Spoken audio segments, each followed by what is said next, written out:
Hello నమస్తే. నేను journalist Srinivas. ఈరోజు ఆంధ్రప్రదేశ్ వార్తాపత్రికలో వచ్చిన వార్తలు, ఆ వార్తల వెనుక ఉన్న వాస్తవాల్ని విశ్లేషణ చేసే ప్రయత్నం చేద్దాం. ముందుగా ఆంధ్రప్రభ పేపర్‌లో నేడు ఆర్సెల్ఆర్ మెటల్ స్టీల్ ప్లాంట్‌కు భూమి పూజ గేమ్ చేంజర్ అని ఉత్తరాంధ్రకు తలమానికగా ఉక్కు పరిశ్రమ శ్రీకారం చుట్టనున్న సీఎం అని చెప్పి ఒక వార్త.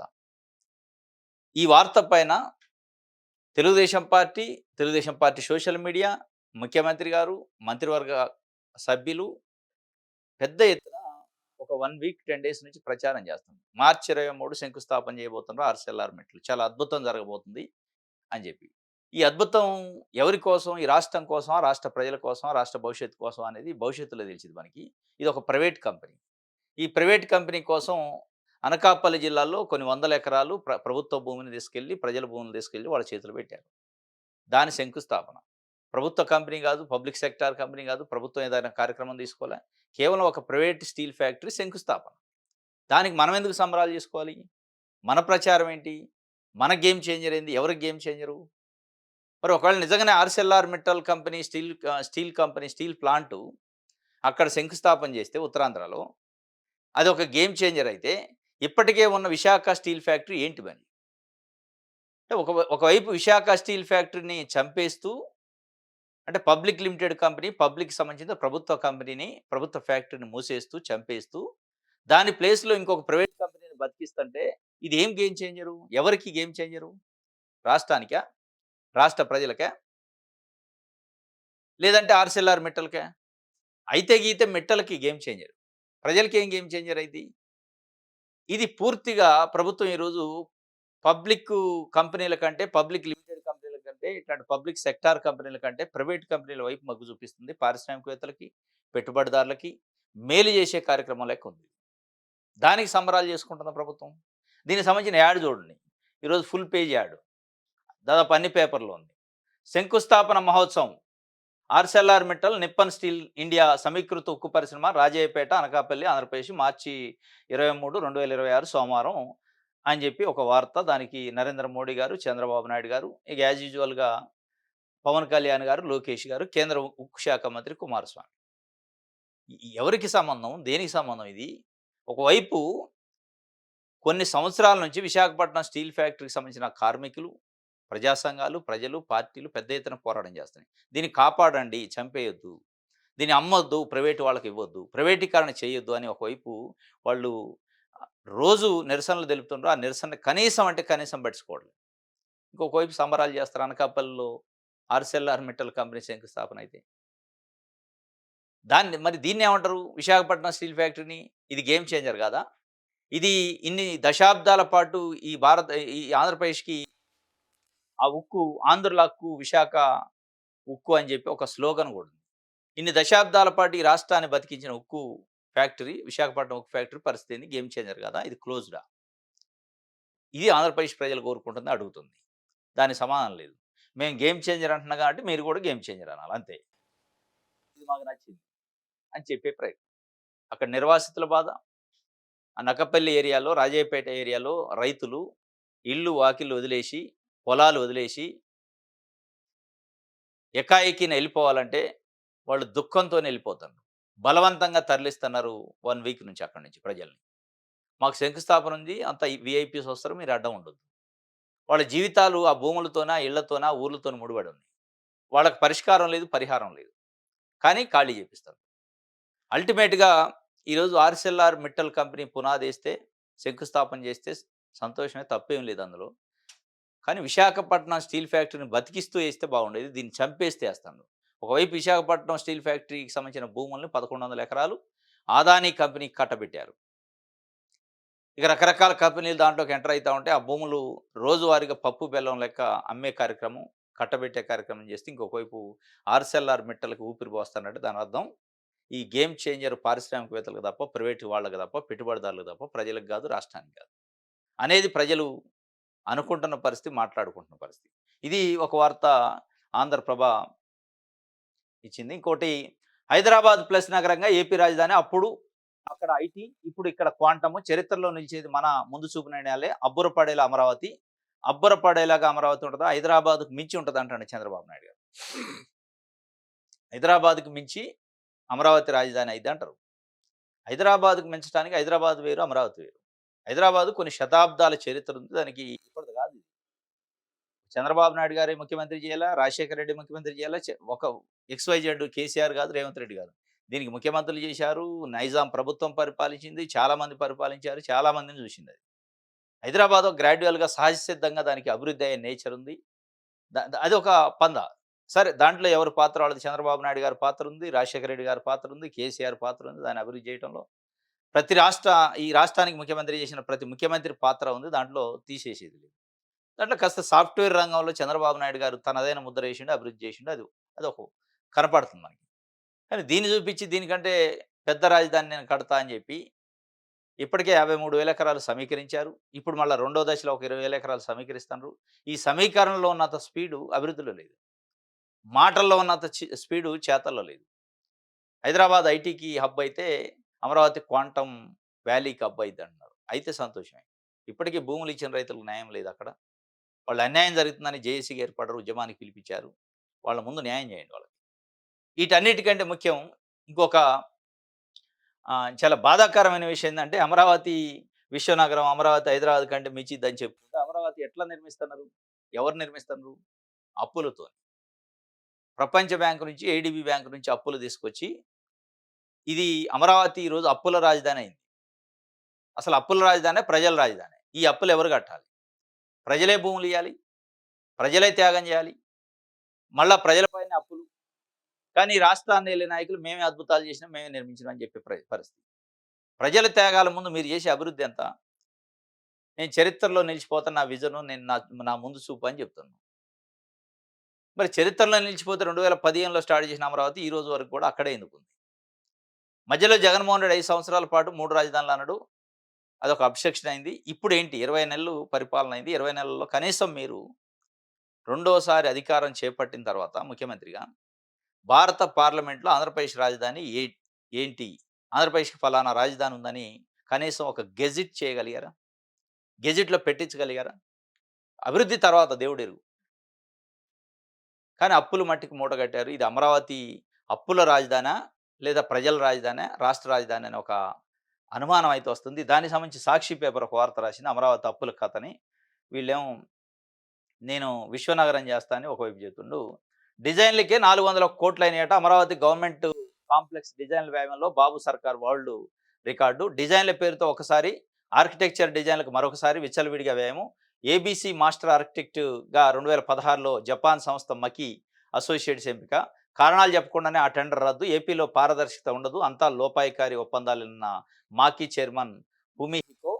ఆ వ్యాఖ్యలు అంతర్జాతీయంగా ఏపీ బ్రాండ్ ఇమేజ్‌ని తీవ్రంగా దెబ్బతీశాయన్న నిపుణులు. సచివాలయము, హెచ్ఓడి టవర్‌లో ఆర్కిటెక్చర్ పనులు 2017లో జెనీసిస్ ప్లానర్స్ 112.58 కోట్లకు అప్పగింత. వాటిని రద్దు చేసి 2024లో మళ్ళీ టెండర్లు నిర్వహించింది చంద్రబాబు సర్కారు. వాటి టెండర్‌లో 136.88 కోట్లకు దక్కించుకున్న అదే జెనీసిస్ ప్లానర్స్. లోపాయికారి ఒప్పందానికి ఇదే తార్కాణం అంటున్న నిపుణులు. ఈ వ్యవహారంలో భారీ ఎత్తున ముడుపులు చేతులు మారాయంటున్న ఆరోపణలు. అప్పులు తెచ్చి అడుగడుగునా దోపిడీ. రాజధాని పేరుతో అధిక వడ్డీలకు అప్పులు చేసి బాబు దుబారా. హైకోర్టుకి 556 కోట్లు, అసెంబ్లీకి 426 కోట్లతో electrical, fire, HVAC, plumbing, ELV పనులు. హైకోర్టు నిర్మాణం 1480 కోట్లు. కేవలం ప్లంబింగ్‌కి, ఎలక్ట్రిక్‌కి దానికి 556 కోట్లు హైకోర్టు కట. అసెంబ్లీకి ఒక 426 కోట్లు. ఈ fire works, electrical, HV AC, plumbing ఈటికని అంటే ఏసీ, ఆ ప్లంబింగు, ఎలక్ట్రిసిటీ కోసమే కొన్ని వందల కోట్లు ఖర్చయితుంది. సరే ఇయన్నీ ఎక్కడి నుంచి చేస్తారంటే అప్పులే. అప్పుల పేరుతోని రాజధానిని అధిక వడ్డీలతో అప్పులు తెచ్చి దుబారా చేస్తున్నారు. ఆ దుబారాతోని ఇదంతా ఎవరి మీద పడిద్ది మరి? అమరావతి కోసం తెచ్చే అప్పులు మళ్ళా అదే భూములు ఇచ్చిన ప్రజలు, దాంతో పాటు రాష్ట్రంలో ఉన్న ప్రజల మీద పడిద్ది. వీళ్ళు గొప్పలు చెప్పుకుంటున్నారు వాస్తవంగా. అమరావతి విశ్వనగరము, హైదరాబాద్ కంటే మించిద్ది, ప్రపంచ రాజధాని, ప్రపంచ స్థాయి రాజధాని, 100 సంవత్సరాల ముందు చూపుతోని నేను రాజధానిని నిర్మిస్తున్నా అని చంద్రబాబు నాయుడు గారు పదే పదే చెప్తా ఉంటారు. సరే ఏ ముందు చూపుతోని చేసినా ఏ క్వాంటమ్ వ్యాలీ అయినా దానికి అయ్యే అప్పులు క్వాంటమ్ సంస్థ పే చేయదు.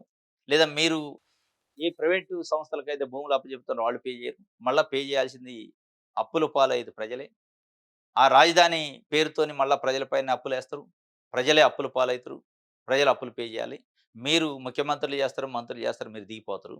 కానీ వాళ్ళకి శాశ్వతంగా అప్పులు మిగిలించే పరిస్థితి అమరావతి పేరుతోని, రాజధాని పేరుతోని అదొక అప్పుల కుప్పగా తయారయ్యే పరిస్థితి ఉంది. దుబారా జరుగుతుందని సాక్షి పేపర్ ఒక వార్త రాసింది. కానీ చంద్రబాబు నాయుడు గారు నేను ఒక అద్భుతమైన రాజధాని నిర్మిస్తా. హైదరాబాద్‌కి మించింది అని. హైదరాబాద్‌కి మించినా మించకపోయినా పర్లేదు గానీ అప్పులు కాకుండా చూడండి. అప్పులు ప్రజల పైన అప్పుల భారం, అప్పుల మూట పెట్టకుండా చూస్తే మంచిది అనేది ప్రజలు కోరుకునేది. నెక్స్ట్ 'ఆంధ్రజ్యోతి' చూద్దాం. రైట్. 51,603 ఎకరాలకు విముక్తి. 22A నుంచి తొలగింపు ప్రభుత్వ సంచలన నిర్ణయం. వాటిని ఏపీఐఎస్సీ పేరిట పట్టా భూములుగా మ్యూటేషన్ చేయాలని నిర్దేశం. 15 రోజుల్లో ప్రక్రియ పూర్తి చేయాలి. కలెక్టర్లు, ఆర్డీఓలు, తహసీల్దార్లు, సబ్ రిజిస్ట్రార్లకు పరిశ్రమల శాఖ ఆదేశం. ఏపీఐఎస్సీకి ఇచ్చిన భూముల్లో 1,21,603 ఎకరాలు ఇప్పటికీ నిషేధిత జాబితాలోనే. 70,000 ఎకరాలు ప్రభుత్వ డీకేటీ భూములు. మిగతా 51,603 ఎకరాలను సేకరించి మరీ ఇచ్చిన సర్కారు మార్కెట్ ధరకు కొన్న పరిశ్రమలకు అక్కరకు రాని భూములు. ఇంతలో దీంతో ఇరకాటంలో పరిశ్రమలు చక్కదిద్దాలని దీర్ఘకాలిక వినతులు. ఎంత అంటే ప్రభుత్వాల పనితీరు, ప్రభుత్వాల నిర్ణయాలు ఎంత దారుణమైన పరిస్థితిలో ఉంటే ప్రజలు కోణంలో చూసినప్పుడు చాలా బాధ అనిపిస్తది. ఏపీఐసికి సంబంధించిన 51,603 ఎకరాలని 22A జాబితా నుంచి అంటే నిషేధిత జాబితాల నుంచి తొలగించాలని లాస్ట్ టైమ్ జరిగిన క్యాబినెట్ మీటింగ్‌లో ఒక డెసిషన్ తీసుకున్నారు. దీంతో పాటు ఇంకా చాలా భూములున్నాయి నిషేధిత జాబితా నుంచి తొలగించాయి. ఈ ఏపీఐసీ భూములను 51,603 ఎకరాల నిషేధిత జాబితా నుంచి తొలగించి ఏపీఐసీ పేరుతోని మ్యుటేషన్ చేయండి అని ఆదేశాలు ఇచ్చింది క్యాబినెట్. దేనికోసం ఇది? ఏ పేదోడి కోసం? ఏ పేద ప్రజల కోసం అంటే కాదు. ఇది పెద్దోళ్ళ కోసం. పారిశ్రామికవేత్తలు, పెట్టుబడిదారుల కోసం ఇదంతా. ఇదే క్యాబినెట్‌లో అంటే ప్రజలు ఎన్నుకున్న క్యాబినెటే కదా ఇది. ప్రజలు ఎన్నుకున్న ప్రభుత్వమే కదా! ఆ ప్రజలు ఎన్నుకున్న ప్రభుత్వంలో పేద ప్రజలు, పేద రైతులకు సంబంధించి అసైన్‌మెంట్ ల్యాండ్స్‌కి ఫ్రీ హోల్డ్ చేయమంటే వాళ్ళు కూడా ఇట్లాంటి నిషేధిత జాబితా లేకుండా చేయండంటే దానికి మనసు రాదు ఈళ్ళకి. పారిశ్రామికవేత్తల కోసం హుటాహుటిన క్యాబినెట్‌లో టేబుల్ ఎజెండా పెట్టుకొని దాన్ని నిషేధిత జాబితా నుంచి ఒక 51,000 ఎకరాలు తొలగించండి. తొలగించి ఏపీఐసీకి ట్రాన్స్‌ఫర్ చేయండి. దాని నుంచి మేము కావాలనుకున్న పరిశ్రమలకి, పారిశ్రామికవేత్తలకి ట్రాన్స్‌ఫర్ చేయొచ్చు. వాళ్ళు మళ్ళీ అప్పులు తెచ్చుకోవడానికట. ఈ సవలత్తంతా దేనికోసం అనుకుంటున్నారు? పారిశ్రామికవేత్తల పేరుతోని, పెట్టుబడిదారుల పేరుతోని ప్రభుత్వం కొన్ని భూములు వాళ్ళకిస్తే, వాళ్ళు మళ్ళా ఆ భూములు తీసుకుపోయి బ్యాంకులలో తాకట్టు పెట్టి, బ్యాంకు రుణాలు తెచ్చుకొని, వాడు వ్యాపారం చేస్తారా, ముంచుతారా, పోతారా తర్వాత. వాళ్ళకి బ్యాంకు లోన్‌లు రావటం కోసం, సవలత్తు కోసం ఇదంతా చేస్తారు. పారిశ్రామికవేత్తలకి, పరిశ్రమల కోసం పెట్టుబడిదారులకు పెట్టుబడులు పెడతారని చెప్పి భూములు దారాదత్తం చేసి, వాళ్ళకి అన్ని వస్తువులు, రాయితీలు ఇవి కాక, వాళ్ళ బ్యాంకు లోన్ కూడా ఒక అవకాశం ఇస్తున్నారు. మరి అదే ఎకరమో, 2 ఎకరాలు మీరు అసైన్‌మెంట్ ల్యాండ్స్ ఇచ్చి బతకటం కోసం, వ్యవసాయం చేసి, ఈ దేశానికి అన్నం పెట్టడం కోసం వ్యవసాయం చేస్తున్న రైతులకి, మీరిచ్చిన భూములకి ఎందుకు ఫ్రీ హోల్డ్ చేయరు? పారిశ్రామికవేత్త చేసేది దేశం కోసం అన్నప్పుడు, రైతు చేసేది ఏంటి మరి? దేశం కోసం కాదా? రైతు అన్నం పెట్టడా ఈ దేశానికి? మరి అన్నం పెట్టే రైతుకు సంబంధించిన పొలానికి గూడా ఎందుకు ఫ్రీ హోల్డ్ చేయొద్దు? ఎందుకు మ్యుటేషను పట్టా ఇయ్యవద్దు? ఎందుకు ప్రైవేట్ జాబితా నుంచి తొలగించకూడదు? తొలగించి వాళ్ళు కూడా బ్యాంకు లోన్ 1,50,000 తెచ్చుకునే అవకాశం ఇవ్వకూడదు? పారిశ్రామికవేత్తలేమో వందల కోట్ల రూపాయలు లోన్‌లు తెచ్చుకోవడానికి మీరు అవకాశాలిస్తారు. ఫ్రీ హోల్డ్ చేసేస్తారు. అదే పేదోడికి వచ్చేటప్పటికి లేదు లేదు అట్లా ఒప్పుకోదు. ఆ రూల్స్ ఒప్పుకోవు, ఈ రూల్స్ ఒప్పుకోవు. ఇదే తెలుగుదేశం పార్టీ మీడియా జగన్మోహన్ రెడ్డి గారు ప్రభుత్వం ఉన్నప్పుడు పేదల భూములకు సంబంధించి ఫ్రీ హోల్డ్ చేస్తా అంటే పెద్ద ఎత్తున గగ్గోలు పెట్టారు. అది అట్లా చేస్తారు, అట్లా చేస్తారని. ఈరోజు వందల ఎకరాలు, వేల ఎకరాలు పారిశ్రామికవేత్తలకు ఫ్రీ హోల్డ్ చేసి వాళ్ళు లోన్‌లకు తాకట్టు పెట్టుకోవడానికి అవకాశం ఉంది. పేదలు కోరుకునేది ఇది కాదు. మా భూములను కూడా నిషేధిత జాబితాల నుంచి తొలగించి మేము కూడా బ్యాంకు లోన్‌లు తెచ్చుకునేటట్టు, మేము కూడా ఏదైనా అవసరం ఉంటే అమ్ముకునే అవకాశాన్ని ఇచ్చేటట్టు ఫ్రీ హోల్డ్ చేయండి అంటే దానికి నానా రకాల కమిటీలు, కమిషన్‌లు, దానికి లీగల్ ఎక్స్‌పర్ట్స్, లీగల్ ఒపీనియన్స్ ఇక్కడ ఏం అవసరం లేదు. డైరెక్ట్ ఇచ్చేస్తారు. చాలా గమ్మత్తుంటదన్నమాట. కొన్ని మీడియా కొన్ని పార్టీల కోసం పార్టీలు మోసే మీడియాలు, పార్టీలను సమర్థించే మీడియాలు జగన్మోహన్ రెడ్డి గారు స్కూల్ పిల్లలకి ఇంగ్లీష్ మీడియమే తప్పనిసరి అని చేస్తే అట్టెట్ట చేస్తారు? తెలుగుని చంపేస్తారా అన్నారు. ఇంగ్లీష్ మీడియం పేదోడు చదువుకుంటూ వారలేని పరిస్థితికొచ్చారు. పేద పిల్లలు ఇంగ్లీష్ మీడియం చదివితే తప్పు అన్నట్టు చెప్పారు. ఇంగ్లీష్ మీడియం ఎట్లా పెడతావు నువ్వు ప్రభుత్వ స్కూళ్ళల్లో? తెలుగుని చంపుతావా అన్నారు. ఇంగ్లీష్ మీడియం చదవంటే తెలుగుని చంపవు అన్నట్టు కాదు దాని అర్థం. వీళ్ళ ఇంటెన్షన్ ఏంటంటే తెలుగు మాట్లాడేవాళ్ళు పేదోళ్ళు తెలుగే మాట్లాడాలి. మనవాళ్ళు మాత్రమే ఇంగ్లీష్ మాట్లాడాలన్న ఇంటెన్షన్. సేమ్ ఇది అంతే. ఇది కూడా అదే కోవలోకొస్తది. ఇంగ్లీష్ మీడియం తప్పు అన్నారు. ఆ ఇంగ్లీష్ మీడియం తప్పు అనే వ్యక్తుల ఇళ్లలో మాట్లాడేది ఇంగ్లీష్ తప్ప తెలుగు మాట్లాడరు వాళ్ళు. వాళ్ళ పిల్లలు మొత్తం ఫారెన్‌లో చదువుతారు. వాళ్ళు మాట్లాడేది ఇంగ్లీషే. ఇంక తెలుగు రాదు వాళ్ళకి. అటువంటోళ్ళు కూడా బయటకొచ్చి తెలుగు భాషను చంపేస్తారా అన్నారు. వాళ్ళకి తెలుగు భాష కోసం తెలుగు భాష మీద అభిమానంతోని మాట్లాడలే. ఎక్కడ ఎక్కడ పేదోడు కూడా ఇంగ్లీష్ మీడియం చదువుతాడు అనే ఒక దుర్దతోని మాట్లాడారు. సేమ్ ఇది అంతే ఉంది. పేదోడు అసైన్‌మెంట్ ల్యాండ్ ఫ్రీ హోల్డ్ చేస్తే ఒప్పుకోరు. పెద్దోళ్ళ అసైన్‌మెంట్ ల్యాండ్ క్యాబినెట్‌లో టేబుల్ ఐటెమ్ పెట్టి వందల, వేల ఎకరాల్ని ఓవర్ నైట్‌లో జీవోలు ఇచ్చి ఫ్రీ హోల్డ్ చేస్తే చాలా అద్భుతంగా చేసిండు చంద్రబాబు నాయుడు గారని వార్త రాసిండు. విముక్తి వచ్చిందంటే ఎవరికి విముక్తి? పేదోడికి విముక్తి వచ్చేది.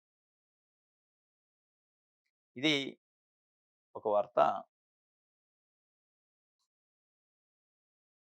రైట్.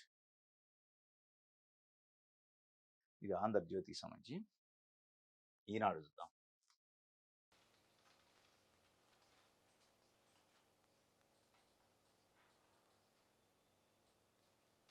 ప్రభుత్వాధినేతగా మోదీ రికార్డట 8,931 రోజులుగా పదవిలో చామ్లింగ్ రికార్డును అధిగమించిన ప్రధాని కేంద్ర మంత్రులు ప్రశంసలు.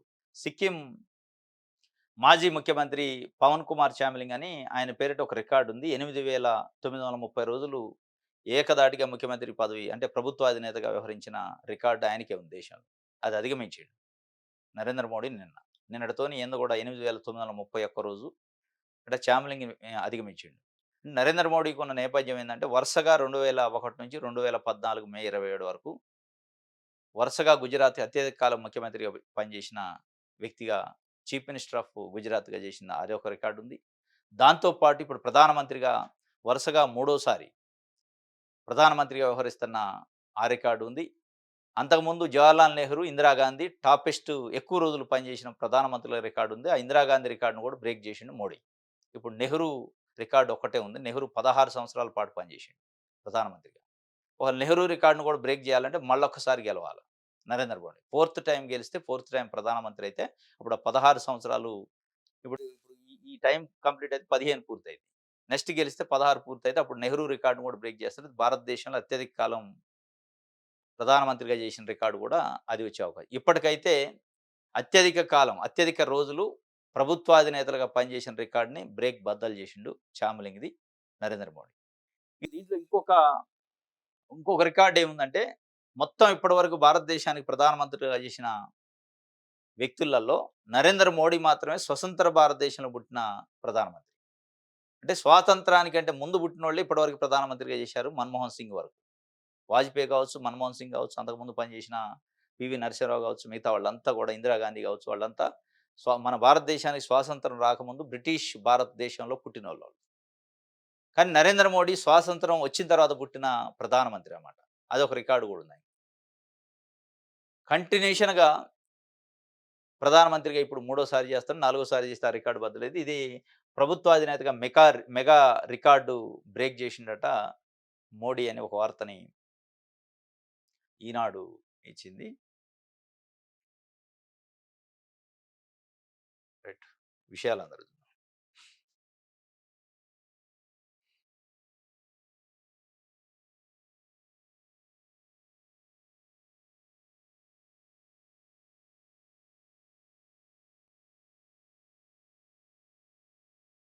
రైట్. హైదరాబాద్‌కు ప్లస్ నగరంగా అమరావతి ఏఈ క్వాంటమ్ హబ్‌గా తీర్చిదిద్దాం. నాటి సంస్కరణలతోనే భాగ్యనగరానికి మారుదశ. ఐఎస్‌బీ సదస్సులో సీఎం చంద్రబాబు నాయుడు గారు చెప్పారు. హైదరాబాద్‌కు ప్లస్ నగరంగా అయిద్దట. హైదరాబాద్‌కు మైనస్ నగరం అయినా పర్లేదు. అమరావతి అయితే ముందు కానియండి. ప్లస్‌లు, మైనస్‌ల తర్వాత. హైదరాబాద్‌కి ధీటుగుంటదా? హైదరాబాద్ కంటే తక్కువ ఉంటదా? పక్కన పెడితే ఒక రాజధాని కావాలి. ఇప్పుడు ఈ మాటలు హైదరాబాద్‌కి ప్లస్ అయిద్ది, విశ్వనగరం అయిద్ది, ప్రపంచ నగరం అయిద్ది అని చెప్పుకుంటూ అసలు దానికి గుర్తింపు లేదు కదా పార్లమెంట్. అదేంటి ఫస్ట్? అమరావతిలో అయితే అది కోరుకుంటున్నారా? డిమాండ్ పెడుతున్నారు. జగన్మోహన్ రెడ్డి 5 సంవత్సరాల పరిపాలన కాలంలో అమరావతి రాజధాని కాదు 3 రాజధానులు అని చెప్పి ఇదొక ఆహ్, క ఏ ఏది అసెంబ్లీ మాత్రమే ఉంటదిక్కడ అని చెప్పి ఎప్పుడైతే చెప్పిండో దానికి స్పేస్ ఇచ్చింది ఎవరు? చంద్రబాబు నాయుడు గారే. అవకాశం ఇచ్చింది అంటే జగన్మోహన్ రెడ్డి 3 రాజధానుల నిర్ణయానికి అవకాశం ఇచ్చింది చంద్రబాబు నాయుడు గారే. ఎట్లా ఇచ్చిండు? పార్లమెంట్‌లో గుర్తింపు లేదు అమరావతి. ఆంధ్రప్రదేశ్ రాజధాని అమరావతి గెజిట్ తెప్పించలేకపోయారు భారత పార్లమెంట్ నుంచి. భారత ప్రభుత్వం గుర్తింపు లేదు. దానివల్ల ఆయన ఆ డెసిషన్ తీసుకోవాలి. ఇప్పటికీ లేదు. ఇప్పటికీ తీసుకోకుండా మళ్ళా దాన్ని ఒక ఎన్నికల ఎజెండాగా పెట్టి, మళ్ళా 2029లో నేను గెలిస్తేనే అమరావతి పూర్తయిద్దని, నేను గెలిస్తేనే పోలవరం పూర్తయిద్ది అని చెప్పే ప్రయత్నం చేయొద్దు దయచేసి అనేది ప్రజలు కోరుకుంటున్నారు. ఈ అమరావతి హైదరాబాద్‌కి ప్లస్ అయిద్దా? మైనస్ అయిద్దా? తర్వాత గాని రైట్. ఇది విషయాలు ఆంధ్రాకి సంబంధించి ప్రజాశక్తి.